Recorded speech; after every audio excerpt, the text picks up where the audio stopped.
बिस्मिल्लाहिर्रहमानिर्रहीम। अस्सलाम वालेकुम डियर स्टूडेंट्स। आज हम स्ट्रक्चर ऑफ एन एटम में आइसोटॉप्स के बारे में पढ़ेंगे। जो है इससे अपना चैप्टर शुरू करने से पहले थोड़ा सा रिवाइज करते चलें कि जो है पिछले लेसन में मैंने आपको समझा दिया था कि एटम के जो है बेसिकली 3 पार्टिकल्स होते हैं, यानी सब पार्टिकल उसके प्रोटॉन्स, न्यूट्रॉन्स और इलेक्ट्रॉन होते हैं। जो प्रोटॉन और न्यूट्रॉन है वो जो है न्यूक्लियस में पाए जाते हैं, ये दोनों न्यूक्लियस में होते हैं, जबकि इलेक्ट्रॉन जो है ऑर्बिट में या इसके शेल में होते हैं। अच्छा, प्रोटॉन और न्यूट्रॉन को जब प्लस किया जाता है तो ये इसका मास नंबर कहलाता है, जबकि अकेले में इसको जो है ये एटॉमिक नंबर होता है। ये सिर्फ प्रोटॉन की तादाद को हम क्या कहते हैं, एटॉमिक नंबर, या इसको हम Z से डिनोट करते थे, और जो प्रोटॉन और न्यूट्रॉन की को हम A से डिनोट करते थे, जिसका मतलब है मास नंबर। अच्छा, अब जो है आते हैं अपने लेसन की तरफ, जो है जिन है आइसोटॉप्स के बारे में। अच्छा बच्चों, आप रीडिंग खुद ही करें, मैं आपको समझाती हूँ। आइसोटॉप्स क्या होती है? आइसोटॉप्स जो है वो एक ही एलिमेंट के डिफरेंट एटम्स होते हैं। यानी अभी आप सोचते होंगे कि एलिमेंट तो सेम ही है, लेकिन उसके एटम्स डिफरेंट कैसे हो गए? तो एटम्स के इसके डिफरेंट इस तरह हो जाते हैं कि बाज़ औक़ात कुछ उसके एटम में न्यूट्रॉन की तादाद डिफरेंट हो जाती है। यानी अगर प्रोटॉन की तादाद तो सेम रहती है, लेकिन न्यूट्रॉन डिफरेंट हो जाती है, तो इस वजह से जब उनके न्यूट्रॉन की तादाद डिफरेंट हो जाए तो उसको हम आइसोटॉप्स कहते हैं। जैसे कि यहाँ पर लिखा है, atoms of an elements have the same number of protons but different numbers of neutrons are called isotopes. अच्छा, इसकी एग्जांपल जो है यहाँ की बुक में एक हाइड्रोजन एटम दी हुई है, जो कि है इसके 3 hydrogen atom. First hydrogen atom या हाइड्रोजन आइसोटॉप्स, जिसका नाम है प्रोटियम, उसमें कोई न्यूट्रॉन नहीं होता है, सिर्फ प्रोटॉन और इलेक्ट्रॉन होता है। दूसरे हाइड्रोजन एटम में एक न्यूट्रॉन और एक प्रोटॉन और एक इलेक्ट्रॉन होता है, तो इसका नाम है ड्यूट्रियम। इसी तरह तीसरे हाइड्रोजन एटम में इसमें 2 न्यूट्रॉन होता है, एक प्रोटॉन और एक इलेक्ट्रॉन। यानी प्रोटॉन और इलेक्ट्रॉन की तादाद तो सेम रहती है, लेकिन जो है न्यूट्रॉन की तादाद डिफरेंट हो जाती है, इसका नाम है ट्रीटियम। इसी तरह कार्बन एटम के भी जो है डिफरेंट होते हैं, एक का नाम है C12, फिर C13, फिर C14। इसी तरह जो है आपकी बुक में दूसरे जो है एटम्स या एलिमेंट्स के जो है आइसोटॉप्स दिए गए हैं इस टेबल में, जिसमें नंबर 1 है हाइड्रोजन एटम, जिसके 3 आइसोटॉप्स हैं, हाइड्रोजन 1, हाइड्रोजन 2, हाइड्रोजन 3। इसी तरह कार्बन के भी 3 आइसोटॉप्स हैं, C12, C13, C14।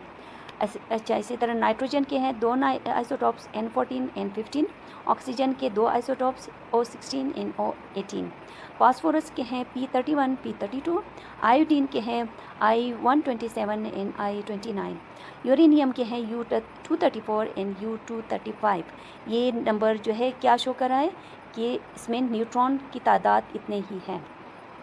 अच्छा, यहाँ पर डायग्राम में कार्बन के जो आइसोटॉप्स हैं वो मैं आपको वाज़ेह करके दिखा रही हूँ कि जो है कार्बन जैसे यहाँ पर है, इसमें 6 प्रोटॉन है और 6 न्यूट्रॉन। तो जब दोनों के नंबर को प्लस किया गया तो इसका न्यूक्लियर नंबर बन जाता है 12।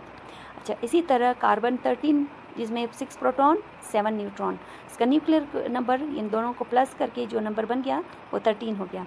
इसी तरह कार्बन 14, जिनका प्रोटॉन 6 है और न्यूट्रॉन 8 है, तो न्यूक्लियर नंबर हो गया 14। अच्छा, आइसोटॉप्स की डिफरेंट खसूसियात या हम यहाँ से इसकी यूजेस पढ़ेंगे, या आप पर यहाँ आइसोटॉप्स के जो है यूजेस है आपकी बुक में।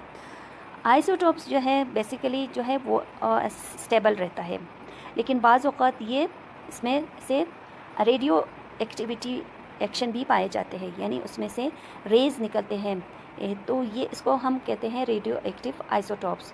यानी रेडियो एक्टिव आइसोटॉप्स में क्या होता है, radioactive isotopes decay after some time to attain a more stable form during their decay. यानी चूँकि आइसोटॉप्स तो वैसे तो स्टेबल होता है, लेकिन या कोई भी एटम उसमें स्टेबिलिटी पाई जाती है, लेकिन जो है अगर उसमें अनस्टेबिलिटी पाई जाए तो वो रेडियो एक्टिविटी उसमें फिर अकर हो जाता है। तो after radioactivity then it will be stable, यानी उसमें से रेज और एनर्जी खारिज होने के बाद वो स्टेबल फॉर्म में आ जाती है। अच्छा, चूँकि इसमें से एनर्जी और रेज़ निकलती हैं, यानी आइसोटोप्स की बात करें हैं तो एनर्जी और रेज़ निकलने की वजह से इसके मुख्तलिफ़ यूजेस हैं। अच्छा, जो फर्स्ट यूजेस है यानी ये मेडिसिन में या मेडिकल फील्ड में यूज़ होता है। फिर एग्रीकल्चर फील्ड में, एग्रीकल्चर का मतलब यानी जो फार्मिंग वगैरह या खेतों में या प्लांटिंग के वगैरह में आइसोटोप्स यूज़ होता है। और तीसरा है जो है इसकी मुख्तलिफ़ इंडस्ट्रीज़ में आइसोटोप्स यूज़ होता है। अच्छा, आइसोटोप्स जो है वो भी मैन मेड होता है या फिर नेचुरली होता है। जो मैन मेड है वो है साइंटिस्ट ने खुद ही लेबॉर्ट्रीज़ में तैयार किया हुआ है। अच्छा, आइसोटोप्स जो है मेडिकल फील्ड में कैसे यूज़ होता है कि इसको जो है मुख्तलिफ़ बीमारियों को डायग्नोस करने के लिए, यानी उसकी जो है मालूम करने के लिए कि आया किसी पेशेंट को क्या मर्ज़ है, तो उसकी डायग्नोसिशन के लिए आइसोटोप्स यूज़ होता है। इसी तरह उसके इलाज के लिए भी आइसोटोप्स यूज़ होता है। जैसे कि आजकल आप सुना होगा आप लोगों ने कि लेज़र ऑपरेशन किया जाता है। मुख्तलिफ़ किस्म के ऑपरेशन को लेज़र के ज़रिए किया जाता है। तो वो क्या होता है, वो लेज़र असल में किसी भी एटम का आइसोटोप्स होता है। अच्छा, scientist use this radioactive isotopes of carbon to determine ageing of an object by a process called carbon dating. अच्छा, साइंटिस्ट जो है किसी भी प्लांट्स की जो है ख़ुसूसन जब एज मालूम करते हैं कि फ़लाँ प्लांट कितने साल का है। जब कुछ प्लांट्स ऐसे होते हैं कि उसको हज़ारों साल या सैकड़ों साल हुए बने हुए ग्रो किए हुए हैं, लेकिन हमें पता नहीं चलता। तो उसको स्टडी करने के लिए क्या यूज़ होता है, कार्बन आइसोटोप्स यूज़ किया जाता है। कार्बन आइसोटोप्स चूँकि यूज़ होता है तो इसलिए इस प्रोसेस को हम कार्बन डेटिंग कहते हैं। अच्छा, इसी तरह they use different isotopes to study different process in plants, यानी प्लांट्स के अंदर दूसरे जो प्रोसेस वगैरह होते हैं, यानी रिस्पायरेटरी सिस्टम वगैरह, उसकी जो फोटोसिंथेसिस वगैरह सिस्टम, उन सब प्रोसेस को जांचने के लिए यानी मालूम करने के लिए ये जो है आइसोटोप्स यूज़ किया जाता है। इसी तरह effect of different fertilisers on plants, इसके लिए भी आइसोटोप्स यूज़ किया जाता है। यानी बाज़ फर्टिलाइज़र वैसे मैन मेड होता है, जो साइंटिस्ट जब मालूम करते हैं तो जब उसका इफ़ेक्ट मालूम करना हो किसी भी प्लांट पर तो वो आइसोटोप्स यूज़ करते हैं। अच्छा, यहाँ पर टेबल में डिफरेंट आइसोटोप्स और इसके यूजेस दिए गए हैं। जैसे एक है Na24 जो कि सोडियम एटम का आइसोटोप्स है। तो ये ब्लड सर्कुलेशन की स्टडी के लिए यूज़ होता है, यानी हमारी बॉडी में जो भी ब्लड की सर्कुलेशन कैसे होती है वो Na24 से मालूम किया जाता है। इसी तरह फास्फोरस 32 ये ब्लड कैंसर के इलाज के लिए यूज़ होता है। इसी तरह आयरन की जो है आयरन 59 जिसका आइसोटोप्स नंबर है Fe59, तो ये जो है स्प्लीन की स्टडी के लिए यूज़ होता है। स्प्लीन क्या होता है, ये जो है स्प्लीन जो है स्टमक के करीब जो है स्टमक के करीब एक ऑर्गन होता है, स्टमक के करीब जब ये जहाँ पर ये आपकी बॉडी में स्टमक जिस तरह होती है तो इसके पीछे जो है ये स्प्लीन मौजूद होती है। स्प्लीन का काम क्या होता है कि ये जो है किसी भी हमारी बॉडी में जो इन्फेक्शन होता है, यानी इन्फेक्शन की ट्रीटमेंट के लिए अल्लाह ताला ने स्प्लीन को बनाया है हमारे बॉडी में। अच्छा, इसकी स्टडी के लिए क्या यूज़ होता है, आयरन 59 का आइसोटोप्स यूज़ होता है।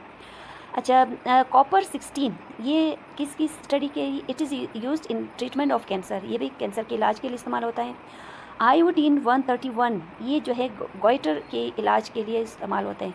गोइटर भी एक डिजीज़ है जो कि ग्लैंड्स, थायराइड ग्लैंड से रिलेटेड है। थायराइड भी एक बीमारी है जो कि जिसका नाम है जब इसमें ग्लैंड्स बड़ा हो जाता है तो उसको हम कहते हैं गोइटर। इसी तरह C14 जो कि प्लांट की एजिंग के लिए इस्तेमाल होता है कि प्लांट्स की एज कितनी है तो उसके लिए C14 इस्तेमाल होता है। अब N14 नाइट्रोजन 14 ये किसकी स्टडी के लिए इस्तेमाल होता है, इफेक्ट ऑफ नाइट्रोजन फर्टिलाइज़र्स के लिए इस्तेमाल होता है। अब आते हैं elements in the periodic table. अच्छा, स्टडी रीडिंग आप खुद ही कर लें, मैं समझा रही हूँ कि जो है एलिमेंट्स जो है पीरियोडिक टेबल में वो पहले जब इसको अरेंज किया गया है, आपने पीरियोडिक टेबल में देखा होगा कि इस तरह के जो है एक टेबल बना होता है जिसमें मुख्तलिफ़ किस्म के एलिमेंट्स को जो है वो अरेंज किया गया है। तो ये एलिमेंट्स दुनिया में 118 एलिमेंट्स होते हैं, जिसमें 98 जो है वो है नेचुरली, और जो है बाकी जो है मैन मेड है। अच्छा, इस एलिमेंट्स को उस पीरियोडिक टेबल में कैसे अरेंज किया गया था? उसके मास नंबर की वजह पहले अरेंज किया गया था। मास नंबर क्या था? मास नंबर जो है proton plus neutron is equal to mass number, यानी उसके मास नंबर के ज़रिए पहले इसको अरेंज किया गया। और वो भी किस में? Ascending order. असेंडिंग ऑर्डर क्या होती है? किसी भी चीज़ की जो छोटे नंबर से ऊपर की तरफ जाते हैं तो उसको हम कहते हैं असेंडिंग, यानी 1 2 3 ये असेंडिंग ऑर्डर होती है। अच्छा, जो है अब जब आइसोटॉप्स को दरियाफ्त किया गया तो साइंटिस्ट के लिए मुश्किल हो गया कि किसी भी एलिमेंट को उसके मास नंबर के ज़रिए उस टेबल में अरेंज करें। फिर उन्होंने उसके एटॉमिक नंबर दरियाफ्त किया। एटॉमिक नंबर यानी सिर्फ उसके प्रोटॉन नंबर को लेकर उस टेबल में अरेंज किया गया, ताकि जो है उसकी जो है तरतीब सही हो जाए। अच्छा, आपकी बुक में जो है फर्स्ट 18 एलिमेंट जो कि पीरियोडिक टेबल में है, उसको एक टेबल में दिया गया है, जिसमें है नंबर 1 हाइड्रोजन। हाइड्रोजन हमारे पीरियोडिक टेबल में पहला एलिमेंट होता है।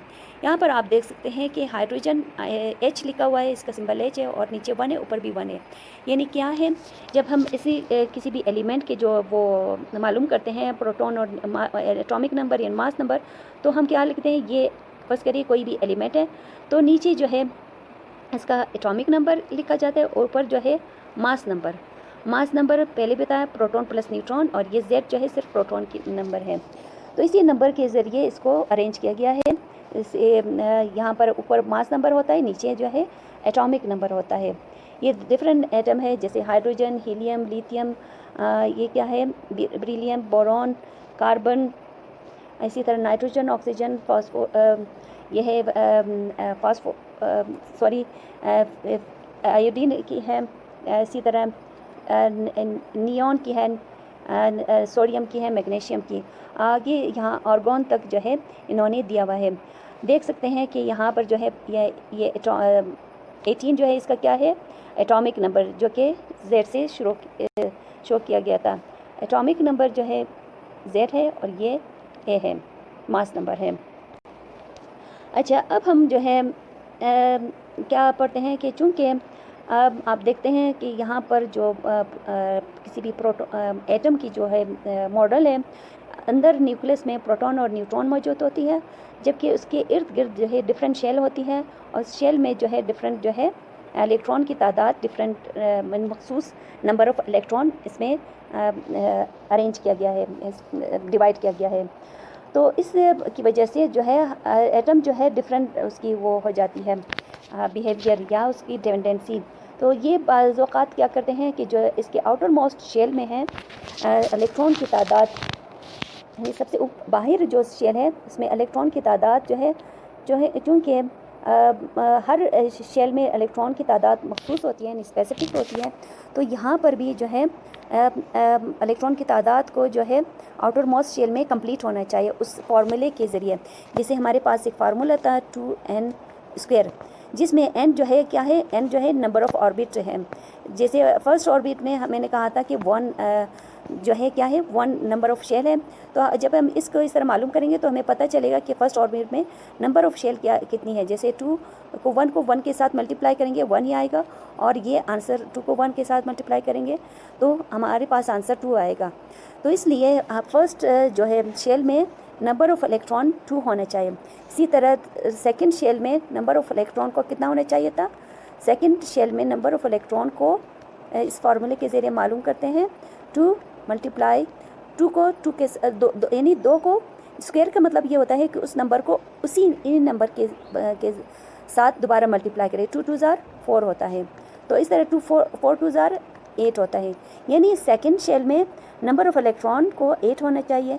यानी जब हर एलिमेंट हर शेल में नंबर ऑफ़ इलेक्ट्रॉन जब मखसूस हो तो आउटर मोस्ट शेल में भी एटम क्या करता है कि उसमें भी कोशिश करते हैं कि उसमें उसके एलिमेंट शेल के मुताबिक नंबर ऑफ़ इलेक्ट्रॉन उतने ही होने चाहिए।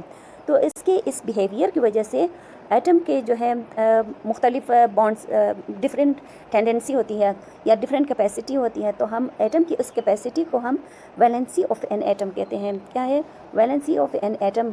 ये क्या है? An atom can only make bonds by can only make bonds by using electrons in its outermost shell. To give an outermost shell the capacity of an atom to give, take or share its electron with other atom is called valency. ये क्या है? ये line valency की definition है। यानी इसमें electron जो है क्या है? इलेक्ट्रॉन की जो है तादाद जो है वो इलेक्ट्रॉन जो है वो या तो दूसरे एटम में या तो शेयर होता है या तो गिव एंड टेक होता है। अच्छा, इलेक्ट्रॉन जो है, जो इलेक्ट्रॉन इस बॉन्डिंग में यूज़ होता है, इलेक्ट्रॉन उसको हम कहते हैं उसको हम वैलेंस इलेक्ट्रॉन कहेंगे। यानी the electron use to form these bonds are called valence electron. अब हाइड्रोजन एटम में, जैसे hydrogen atom has one valence electron, क्योंकि हाइड्रोजन एटम में क्या था कि उसकी जो है आउटर मोस्ट शेल में, जैसे ये हाइड्रोजन एटम है, सॉरी, जैसे इसके हाइड्रोजन एटम के जो है न्यूक्लियस में एक प्रोटॉन है और इसके शेल में कितने इलेक्ट्रॉन है? 1 इलेक्ट्रॉन है, जबकि इसके फर्स्ट शेल में कितने इलेक्ट्रॉन होने चाहिए थे? 2।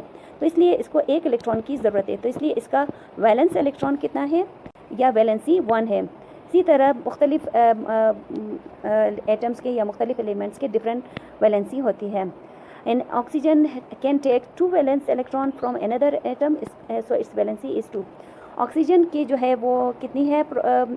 उसमें प्रोटॉन की तादाद, ऑक्सीजन में प्रोटॉन या एटॉमिक नंबर 8 होता है।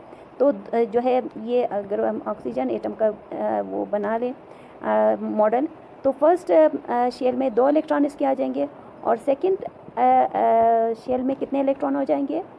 6। यानी 8 में से 2 जो है पहले 2 शेल में बन गए और बाकी 6 जो है वो दूसरे एलिमेंट्स दूसरे शेल में बनेंगे। ये 4 हो गई और ये 6।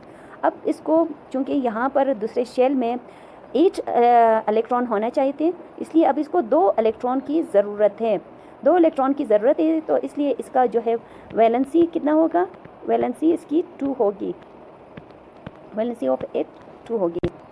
अच्छा, इसी तरह आपको दूसरे कुछ पीरियोडिक टेबल में कुछ ऐसे एलिमेंट्स मिलेंगे जिसकी वैलेंसी 0 है, यानी इसकी आउटर मोस्ट शेल में इलेक्ट्रॉन की तादाद कंप्लीट होती है। जैसे इसमें है हीलियम, नियॉन, आर्गॉन वगैरह, इसकी वैलेंसी 0 होती है। अच्छा, यहाँ पर जो है डिफरेंट एटम्स और इसकी वैलेंसी दी गई है। जैसे कि सोडियम की वैलेंसी 1 है, पोटाशियम की 1 है, मैग्नीशियम की 2 है, कार्बन की 4 है। इसी तरह फ्लोरीन की 1 है और सोडियम की नहीं, सल्फ़र की 2 है और नाइट्रोजन की 3 है।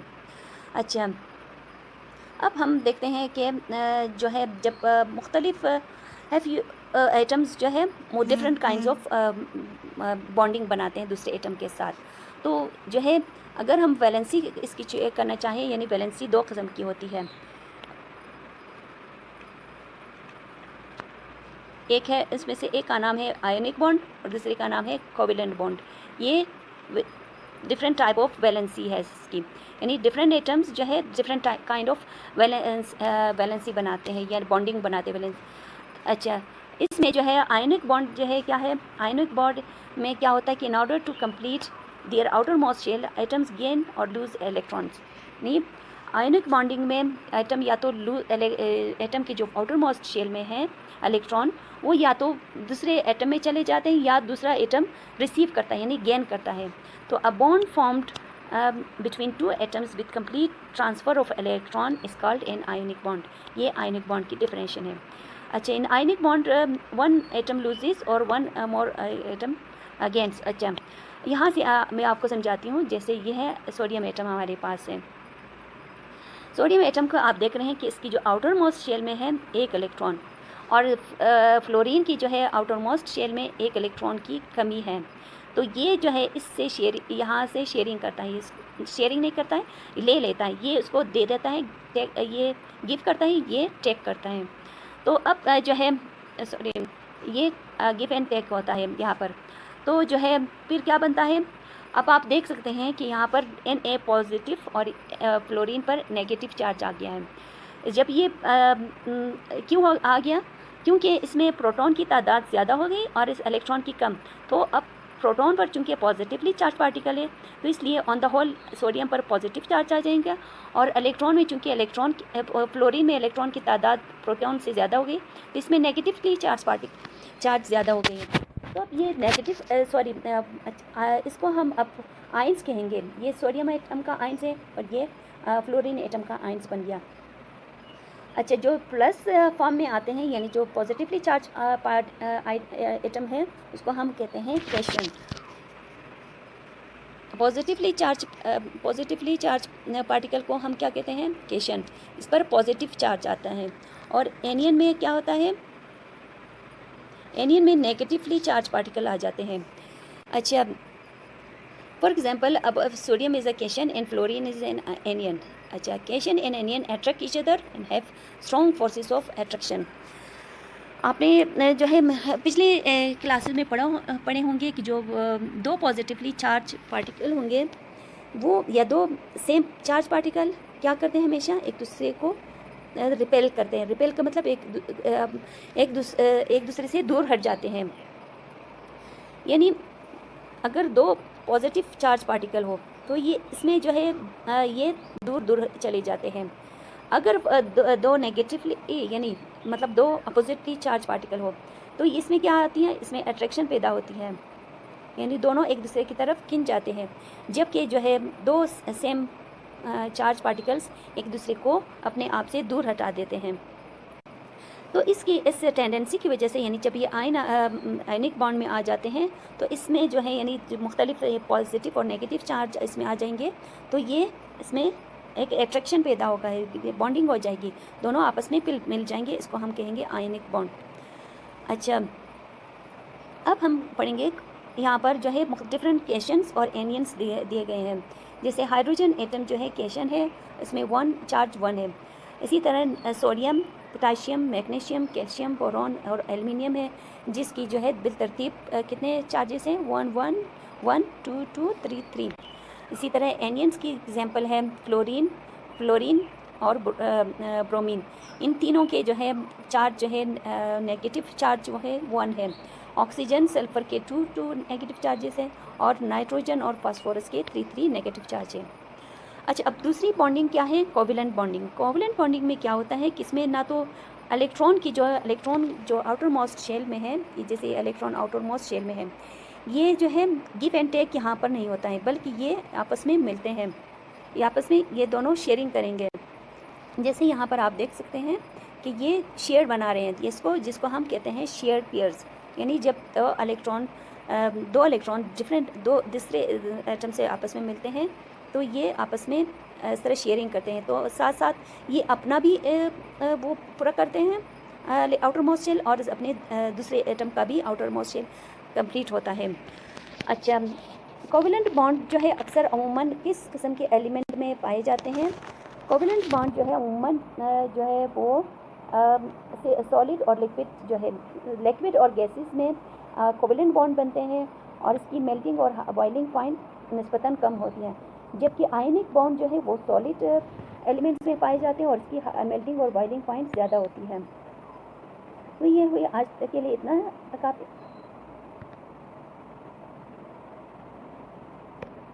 अच्छा, आपने जो है देख लिया कि यहाँ तक जो है कोवैलेंट बॉन्ड समझ गए होंगे, उम्मीद करते हैं समझ आ गए होंगे। एक गीत के ज़रिए भी मैं आपको आयनिक और कोवैलेंट बॉन्ड समझाती हूँ। यहाँ पर आपको एक लिथियम फ्लोराइड के जो मॉलिक्यूल नज़र आ रहे हैं, यहाँ पर आप देख सकते हैं कि लिथियम और फ्लोराइड जब आपस में मिले हैं तो लिथियम पर पॉजिटिव चार्ज पार्टिकल आ गए और फ्लोरीन पर नेगेटिव चार्ज पार्टिकल। अच्छा, ये कैसे हुआ? ये इस तरह हुआ कि लिथियम ने जो है अपने आउटर मोस्ट शेल में जो एक इलेक्ट्रॉन था, यहाँ देख सकते हैं, तो उस अपने एक इलेक्ट्रॉन को फ्लोरीन को दे दिया। ये देख सकते हैं कि अपना एक इलेक्ट्रॉन फ्लोरीन को दे रहे हैं। तो जब एक इलेक्ट्रॉन फ्लोरीन को दे दिया तो ख़ुद इस पर इलेक्ट्रॉन कम हो जाएंगे और प्रोटॉन की तादाद ज़्यादा हो जाएंगे। तो इस तरह यहाँ पर जो है